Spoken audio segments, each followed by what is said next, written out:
So we're going to go to our first speaker. I see he's ready. He's hydrated properly, which is wonderful.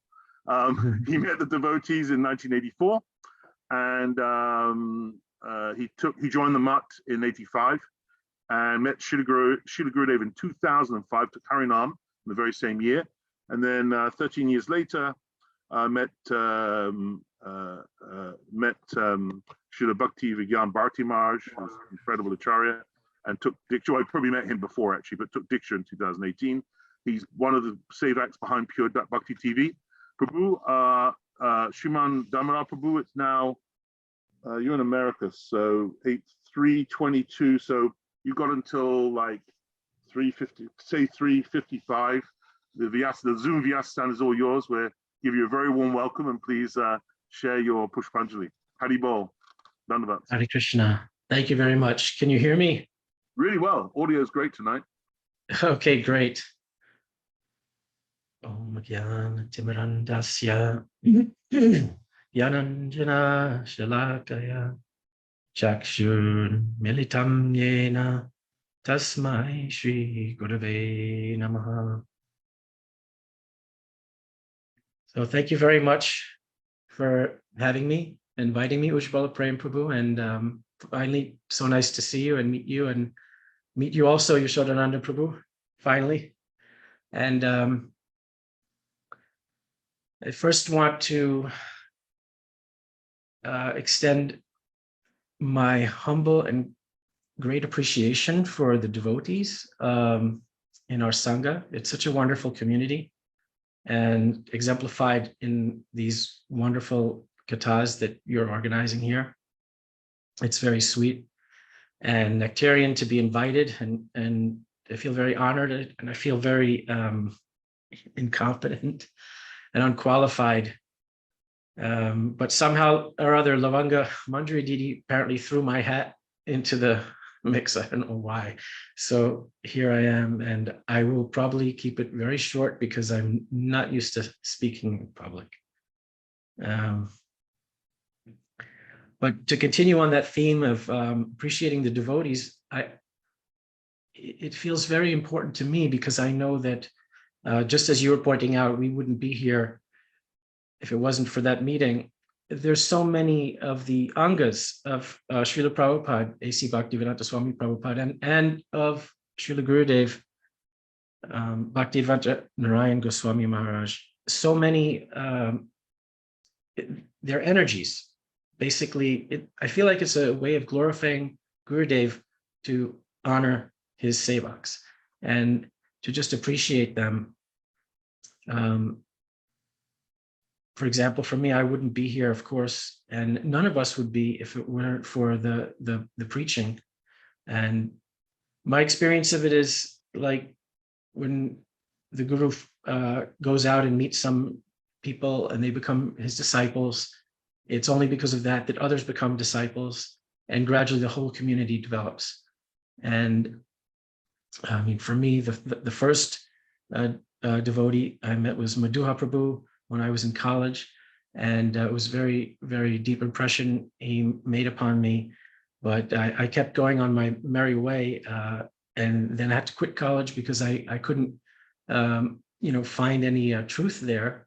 And I was living in a van in Manhattan, and I was on my way to my kung fu class to protect my skinny little body, living in a van in Manhattan, when I met Brajendranandana Prabhu, who, if I hadn't met him, I don't imagine that anyone else could have made me a devotee. He's such a sweet and wonderful person and anga of Srila Prabhupada. And then it turned out he would become a disciple of Srila Gurudev. And it was a very standard meeting. His wife was there, and she gave me halava, and it was in front of Indra's truck on 50th Street and Broadway. And Indra was still in New York at the time. And Brajendranandana Prabhu spoke to me for like an hour or two, gave me his own Bhagavad Gita, his own worn copy, and invited me to the temple. And it's a kind of miracle that I woke up and drove to the temple without making any wrong turns to a neighborhood I had never been to. And he was standing in front and walked me into the temple directly at the moment of the opening of the greeting of the deities.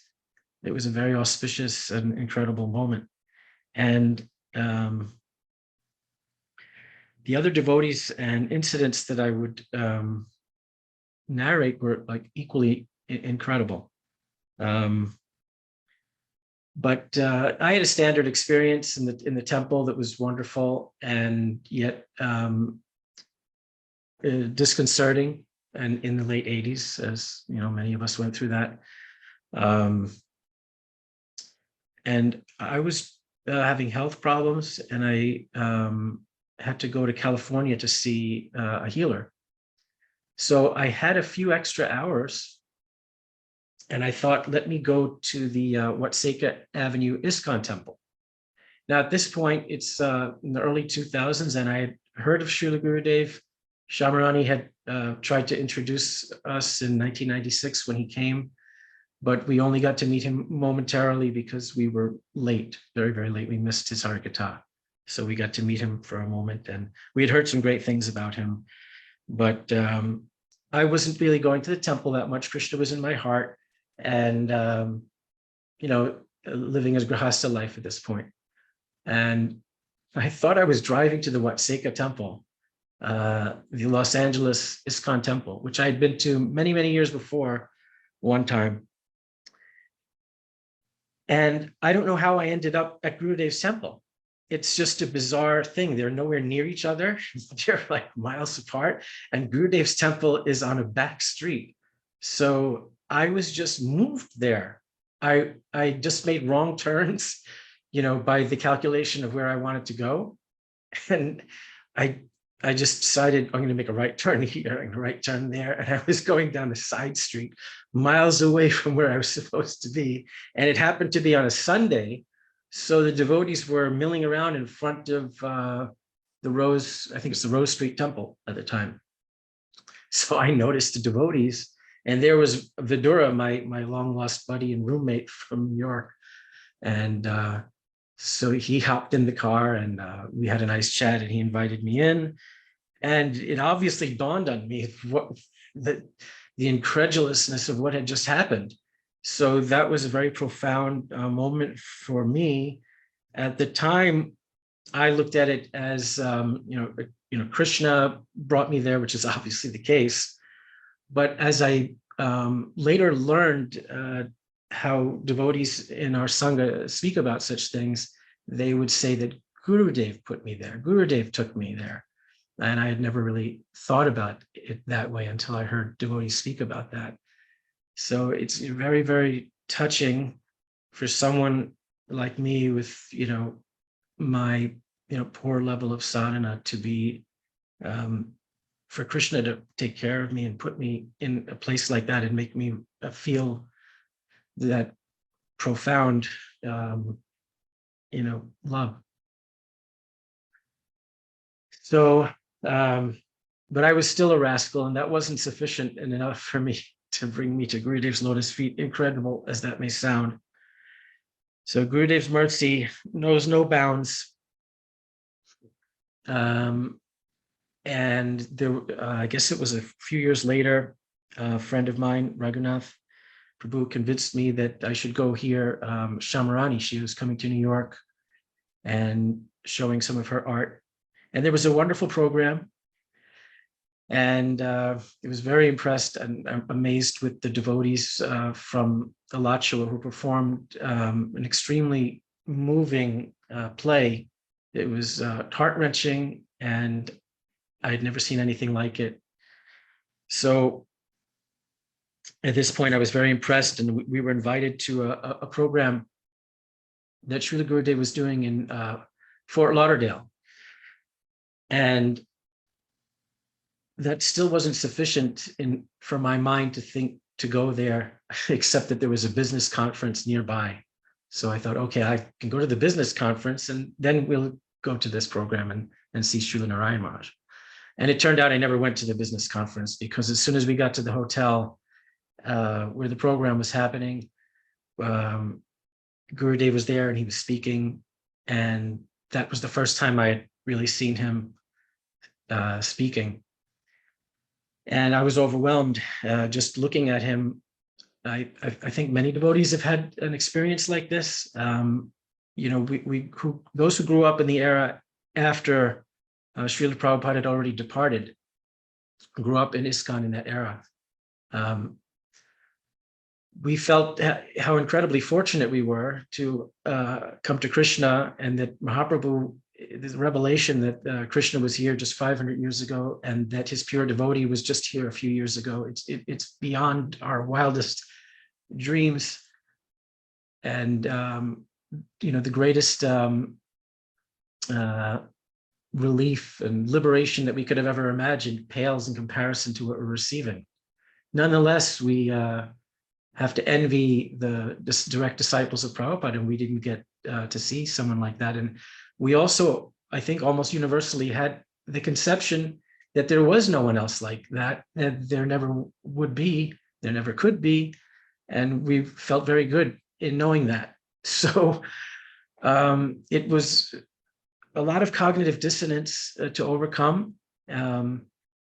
But sitting there in front of Srila Gurudeva and seeing his aura and hearing him speak, it just instantly washed all of that away. And I was immediately feeling that I was in the presence of someone who was like Prabhupada, and I just couldn't believe it. It was so incredible. And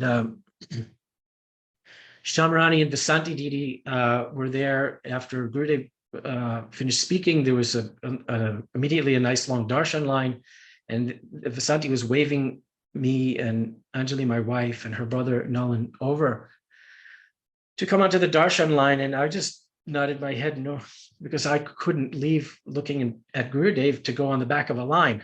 But she persisted, so we came, and immediately Shamrani Didi started, "Are you ready to get initiated?"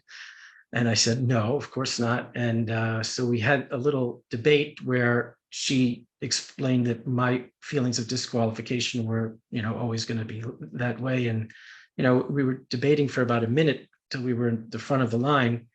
And so I wasn't agreeing with her. I was appreciating. And then she turned to Srila Gurudev and said, "This is Bhakta Danny. He's been coming for 20 years. And I don't know if she said something else. I get very confused at a moment like that in front of Gurudev. But he immediately said, "Can you chant?" I said, "Yes." And he just proceeded to chant the Maha Mantra, and I repeated it. And then he spoke to me in Hindi. I guess he saw Anjali Didi with me, and he said in Hindi, he said, "Don't eat onions and garlic." And then it was clear it seemed to pay my obeisances, and then I heard a smattering of clapping, and it was apparently some devotees from New York who knew me, and it hit me that, oh, did I just get Harinam because they're clapping? So that was how I received Harinam. It was an unbelievable experience because I wasn't, Krishna had to trick me in so many ways to make this happen. And so I just went to the corner and had a tear about how this happened. And then I still couldn't really appreciate, I couldn't feel completely ready for it until Vidura talked to me for like 2 hours that night, and just cleared away any misunderstandings and helped me to understand. So it's one after another, so many devotees that I have to appreciate. And Shamrani, again, she brought us to the lotus feet of our Diksha Guru, Srila Bhakti Vigyan Bharati Gosvami Maharaj. And she did so in such a way that we almost got in trouble in the temple for getting in his room. And we had been coming to hear him speak, but we got a private darshan because she was so eager for that to happen, and she's so caring that way. And we were in the room for a half an hour, and he was sitting up on his bed, and it was just Vasanti and Shamrani and Anju and me, and he was giving us a darshan until the police kicked us out. So that's what we were very lucky that we were there for even more than a couple of minutes. And then I owe an incredible great debt, or we do, of gratitude to Siddhanti Maharaj, who has always been so kind and a great well-wisher. He was here and he stayed in our home like he has done many times. And he was doing a program in Queens, and he said at that point in the summer of 2018 to the audience that if anyone wishes to get initiated by a Mahabhagavat, this may be coming around to the last opportunity, and they should do something about it very quickly. So we were in the car driving home, and he picked up the topic again with me. And I told him my fears and concerns about taking Diksha, and I was afraid to wear a Brahmin thread for multiple reasons. I just doesn't feel like I'm that person. And beyond that, I have had an eczema full body condition for 30 years, where I scratch so much that I rip my neck beads off, and I would be making the Brahmin thread bloody. So I said, how could I possibly? So he had it arranged that this information was passed on to Srila Guru Maharaj, and he very mercifully, he said that it was okay and it wasn't necessary. And he explained why for me to wear the Brahmin thread if I don't chant the Gayatri mantra, and I can have the other 6 mantras. And this was something so incredible that an acharya who is qualified to do such a thing is making a concession. And he gave us Diksha over Zoom, which is crazy. And he left the planet 2 weeks later, or 2 or 3 weeks later. So the debt of gratitude to the devotees, to the Angas of these great personalities is so much. And that's all. Hare Krishna. Thank you. Dandavat pranams were so beautiful. I'm so incredibly, and I think we all are, we're all very humbled and charmed actually by and inspired by everybody's incredibly different and yet similar, like although the devotees, there's a similarity of experience and such a diversity of experience. And what's a common thread throughout everything, no pun intended on the Brahmin thread there, but the common thread is such compassion. What you're relating to us, what you're sharing with us is such compassion of the Mahabhagavats for us. You know, they have no needs from us actually whatsoever. And you can imagine, I mean, they don't even need to come to this planet, let alone make the sacrifices they do. And I can't imagine what we must appear like to them, you know. I mean, of course they have compassion, but they must be thinking, oh gosh, you know, I'm always amazed by how they see us. Actually, it's an incredible thing that they see us in our ultimate real swarup, and yet simultaneously with one eye, they can see how we are now, and they don't judge us, and they just have compassion for that state, and they relate to us like we will be in the final state. It's just a question of time, or is it a question of time? Because they're actually half the time seeing beyond time. But one of the themes of your sharing, which I'd like to highlight in a slightly different way, just give a different angle, is that we think we're not qualified, and no, it's true, we are not qualified. And it's not a bad thing to remember that it's all mercy, we're not qualified. But on the other hand, we are qualified, because we're qualified by the qualification of the mercy of the Guru, that we've been fortunate enough to have that one lava of time, the 1/16th of a second of time glancing upon us, or some experience of his Shabda Brahman. And therefore we are qualified by the qualification of Parampara and the Acharyas. So sometimes for devotees to say I'm not qualified is actually not really humility. It's actually a function of self-esteem or low self-esteem, which is a function of false ego. So as devotees, what I've learned is why I shouldn't, I'm speaking for myself, for those of you that want to share my experience and agree with it, that's fine. And for those that don't agree, no problem. But my experience is when I think I'm not qualified, really I'm going to my lower self-esteem, which is the flip side of an arrogant ego, is the low self-esteem ego, but it's all false ego. The real spiritual ego is to say, no, I'm not qualified, but who cares? Because my guru is qualified and he can help me do anything. So the sky is the limit. In fact, the sky is not even the limit. There's no limit to our limit. That's the truth of Krishna consciousness. That's the promise of Krishna consciousness. And that's why Gurudeva said, we may be helpless, but we're not hopeless. We're never hopeless. So it's incredibly optimistic spiritual path. And you talked about, and also that's reflected in the other thing that was a thread throughout your sharing, which was about the development of the community and how much you appreciate so many devotees that have helped you. And I'm the same. It's incredible how many different devotees help us get to where we're getting, and how much service they've all done, and how much blood, sweat, and tears goes into every devotee to not just make another devotee, but to cultivate the devotee, like you said with Brajenjanandan, who's a beautiful devotee. And you said only he could have made you a devotee. I feel the same about Budara Prabhu. I can't imagine anyone having the patience Budara had with me.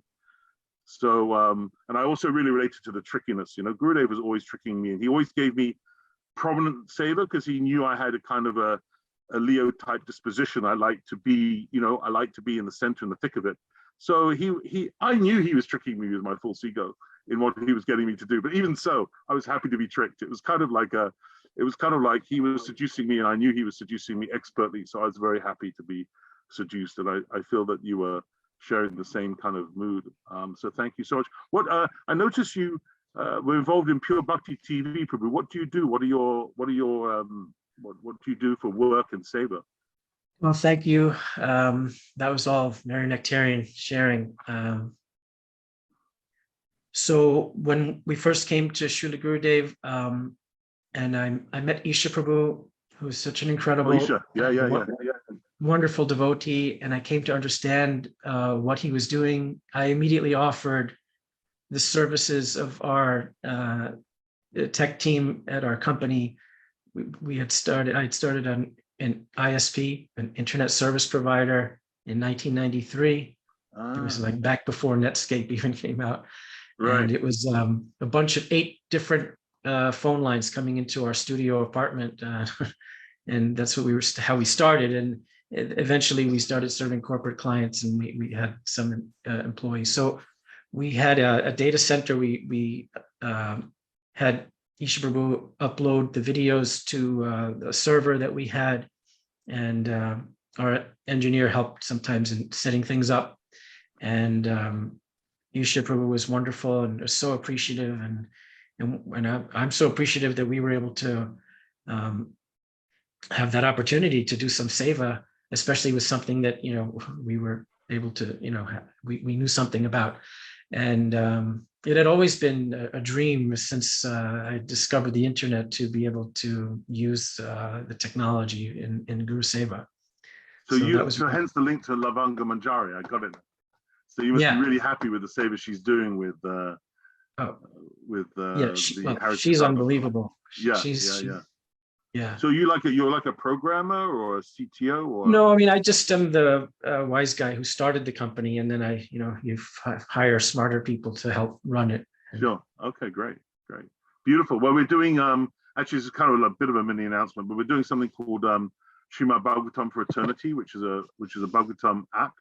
So maybe I'll connect with you afterwards, and you can help me a bit on that, because sure, if we can, you love the vision. So that was absolutely delightful, and I mean, it's not just the words that are spoken, but it's the mood that's conveyed behind the words that goes into our hearts, that feels completely like the Shakti coming from Parampara and Gurudev and Srila Bhakti Vigyan Bharati Maharaj, who I also had the good fortune to meet and serve. So I feel my glass is getting very full. So I hope now it's going to become overflowing even. Well, it's already overflowing. I want it even more overflowing with the next 2 speakers. So we're going to nip over. Thank you so much. We're going to